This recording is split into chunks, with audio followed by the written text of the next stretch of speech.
Hi, friends, it's Lori. Welcome to Main Street Gardener and welcome to my flower shed and the entrance to the shade garden. So, this is a space that has been being developed for the past 6 years. It started as just a shed on a raw piece of land with gravel and really no idea of what it was going to become. So, I've been wanting to put this video together for a while. Many of you have asked me lots of questions about the shed, and I thought it would be fun to just pull together the history of the shed, where it is today, how I use it, and some of my tips, ideas, thoughts if you are going to consider adding a shed to your property or even maybe a small greenhouse. I think the use of the space could be very similar depending on where you put the shed and what your growing zone is. So, this little shed, she has done a lot for me over the past 6 years. We just recently added this section on. So, in the beginning, our fence did not come across, and this was kind of just a dumping ground. It didn't really bring this space to life. So, I just recently posted several videos where we've added a fence, lots of climbing plants, and beautiful things to really complete this structure. So, this is a story of a space that has taken 6 years for me to work. I've done all the work myself. My husband has helped dig holes. I did have gravel brought in. Recently, though, we spread the gravel over here. I laid all the bricks and I have planted every single plant. So it's taken 6 years for it to come together. So let's get started with a look back at the last few years, some of the key changes that I made to the space, because I think it might help you if you're thinking about adding a shed, adding a greenhouse, or something similar, just the way that it took me to transform this space over time. Once I go through some of those images and stories, I'll pop back in here and I'll talk about the space today, what I would do differently, which is always that hindsight, what I would love to do to the space. And I'll just give you a little look of where it is today. All right, let's jump right in and take a look all the way back to 2022. So in early 2022, we knew we needed a shed. We don't have a garage on our property. And we thought the easiest solution was to invest in a little shed, make it cute and charming, and we would use it to hold our lawnmower, tools, all those things. And so that's what we started. We purchased one from a local company. They delivered it. We had to put it on about 6 inches of gravel and we designed it. We were able to pick out windows. We had it raised, the raised ceiling inside. And we began to just start developing this garden space. So we did put up a fence pretty quickly. We wanted a little bit of extra privacy in the back, wanted to kind of tuck it in. And at first, we thought we might have a little fire pit patio area back here, but that quickly changed. This area has full tree coverage, tons of gorgeous maples, and it really wouldn't be safe to have a fire pit back there. So, as that year went along, we began to develop the gardens and the space around the shed to make it fit in. It looked a little sad and empty just sitting out there all alone. We had some old bricks from our property, and I began to just edge and think about the future of a garden space around this little sweet shed. I also started planting a few things like the climbing hydrangea on the trellis that now has just covered that wall with lush foliage. So it was a sweet little space. It was very functional, but our focus was on the main gardens. Our entire property had to be restored. We didn't even have a paved driveway when we moved in. And then you can see I began to slowly design and fill out the shade garden. That space and the pathway are still the way it is built today, but I've continued to develop this space and add on to it. So I took over the shed from my husband, and with that, it needed a couple updates. So we added the little porch, we changed the doors so that I would get a lot of light on the inside, adding the glass doors, and we reworked the inside, adding this beautiful workbench using old lumber from our property and finishing the inside space. So we had a contractor come and add the shiplap and finish the ceiling, insulate it. He also added some extra windows on the side for me. And then my husband put in the PVC commercial flooring, which is so practical. I can get it super dirty, I can wipe it off, or of course, sweep it, and it does great. So here's just a little view where you can see the windows on both sides now, the roof, the ceiling. It really lets in a lot of light and it stays cool in the hot summer since it's in the shade area, and it stays pretty warm actually in the winter. Now, I filled the space full of antiques like this little curiosity cabinet that I keep all of my garden items in. Again, we used reclaimed wood to put up the shelf, and it's a space that I use again a lot for cut flowers. I've really enjoyed the little space, and having the natural light has made such an impact. We got some doors from a salvage place, so we kind of repurposed them and made them fit perfectly. So, as time went on, I began to continue to develop the gardens. And I never thought I would have these lush shade gardens. It really just happened to add some beauty around the shed and make the shed look like it belonged there. When we purchased our home again, we had so much work to do creating our patio and our main gardens. But over time, this really became a space that I absolutely loved. And having the little shed made such an impact for me as the gardener, as a photographer, and just personally to be able to have a little space to get out and think and create and to house all of my flower cutting and prepping materials. Now, I'll share a few more images during the holidays, how I decorate the shed. I've done lots of different things. And of course, spring is when it really, really shines. Now, eventually, we decided to expand the shade garden, and we've done two expansions now in the back of the shade garden. So I'll let you watch just a few clips of different transitions of the garden space, and then I'll show you the latest addition that has really brought this space to life.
So this winter, my little shed got another makeover. So I don't know why in the beginning, but we didn't extend the fence over. And so we did that this year, and it made such an impact.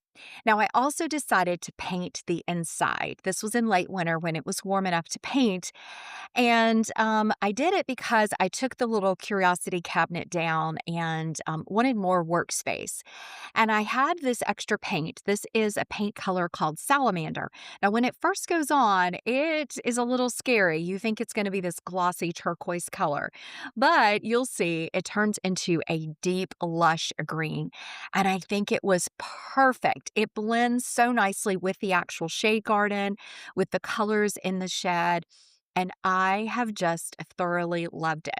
Now, once I was finished painting, I also did a purging of all my containers, all my cabinets, all the things, and have kind of done a refresh and a redecorating of this space. And I think this now will last me for a very, very long time. It really now feels like my space, and I've really brought in the touches and created a space that's very functional and beautiful.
I think it's so fun to take a look back and just see the progress that we've made in this space.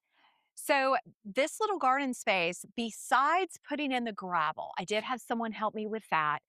I have dug and planted every plant in the space. My husband helped me with some big holes, and he, of course, helps with moving containers around and all those things. Now, we did have someone put up the fencing. Of course, that was really important. But otherwise, this has been a labor of love. And this was not originally my primary garden. My main garden is a good size. I consider it a small garden, but again, it was a blank slate as well. And I've had to develop that along with this space over the last 6 years. And so I wasn't ever expecting this to be a garden space. I don't know. I just never even thought about what we were going to do back here. So, as far as the inside goes, there's only a couple things that I would change. Number one, I don't have heat or electricity.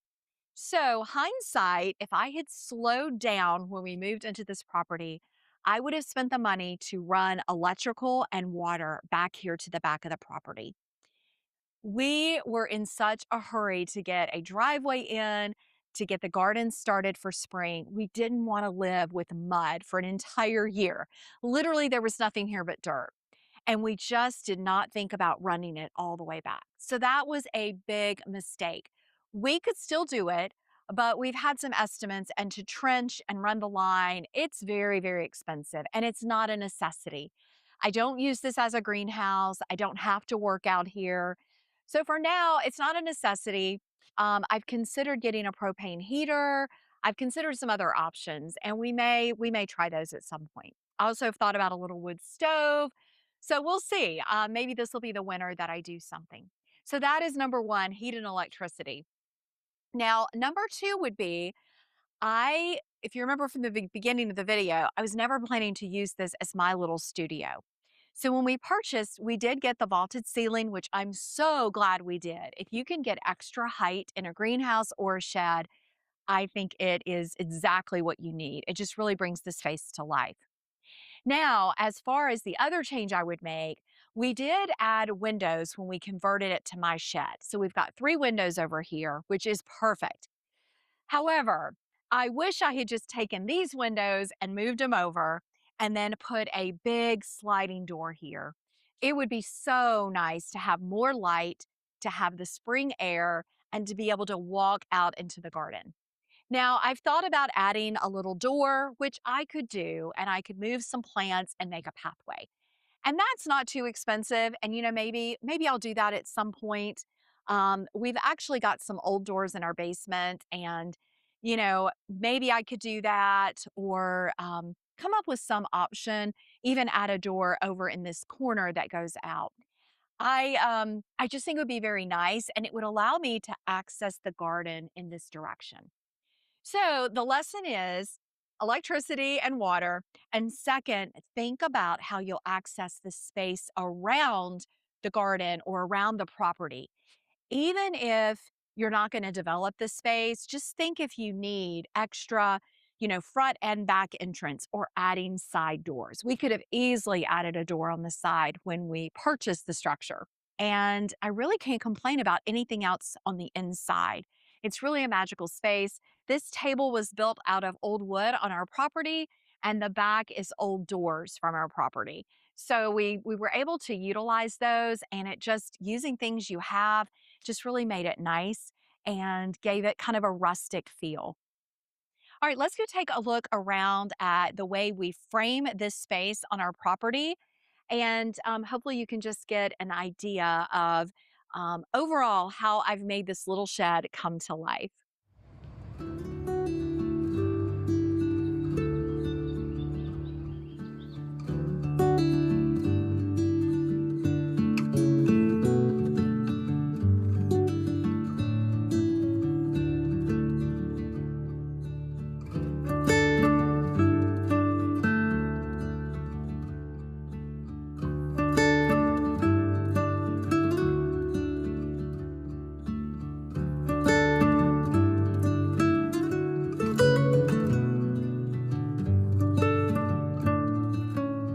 So looking back 6 years ago, this little shed was just sitting here on raw land.